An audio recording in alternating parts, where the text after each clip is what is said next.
I had a friend of mine call me. He'd moved into a community in North America that didn't have a church that he liked. Now notice how I qualified that. He didn't have a church he liked. So he wanted me to come there and start a church. And this was a very upscale community, a gated community, minimum house price probably close to $1 million. And he wanted me to come there and start a church. He says, look, I will pay you out of my own pocket $65,000 a year if you'll just come start this church. And I'll provide you a house and a car and all that stuff. I said, well, you know, it's a good deal, but I can come there and try to start a church and nothing will happen. He says, what do you mean nothing? I said, I promise you, I can walk to every house in your community and knock on the door and say, hey, I'm the local pastor or I'm the local church planter, and the door will go right in my face if I ever get past the gate of the house to get into the door.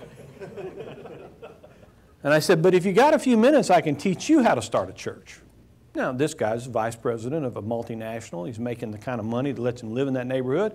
I said, next Saturday, you and your wife, I want you to walk to each of the houses in your neighborhood, knock on the door, invite them to a barbecue at your house. He said, how many houses are there? He said, there's 40 houses in our gated community. I said, okay, walk to 40 houses, knock on the door, invite them to come to your house for a barbecue next week. And he said, well, then what do I do? And I said, have a barbecue. That's what you do. You have a barbecue. Anything else? I said, no, just have the barbecue. And so a few weeks later, he comes and says, well, I had the barbecue, now what? I said, now?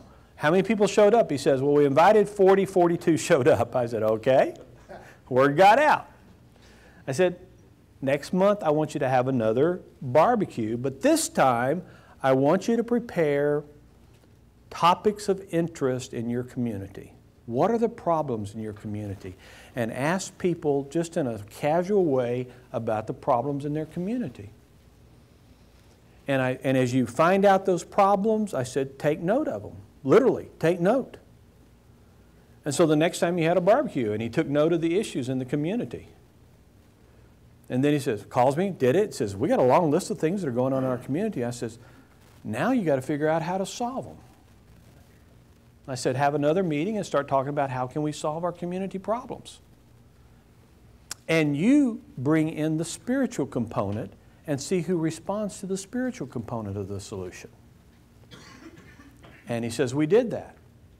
Well, to make a long story short, I met with the pastor of the church and they just bought 40 acres of land and they're building their first building, and that's been almost 15 years. Okay. Now, a church planter could have walked into there and would have never succeeded in starting a church. But a vice president of a multinational was able to start a church. And guess what? Nobody paid him to do it.